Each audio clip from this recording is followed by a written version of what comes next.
অরুণ ও নীরা একই পাড়ায় থাকে দুজনে। মাঝে মধ্যেই তাদের দেখা হয়।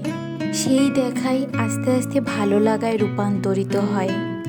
নীরা কবিতা শুনতে বড্ড ভালোবাসতো, আর অরুণ কবিতা শোনাতে ভালোবাসতো। ধীরে ধীরে তারা একে অপরকে খুব ভালোবেসে ফেলে।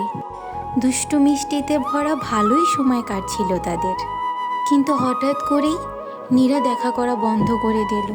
মনে হলো মেয়েটা যেন হাওয়ায় মিলিয়ে গেল। অনেক খোঁজার পরও অরুণ নীরাকে পেল না। প্রায় 2 বছর পর অরুণের কাছে একটি চিঠি এলো।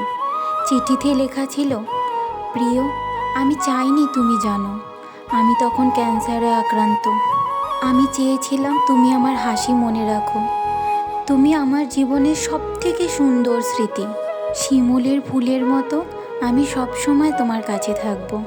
তারপর থেকে অরুণ একা একা বসেই কবিতা পড়ত আর অনুভব করত নীরাকে। হয়তো সে এখানে আছে, তাকে শুনছে, তাকে দেখছে। হয়তোবা সে ফুল হয়ে ঝরে পড়ছে তার বইয়ের পাতায়।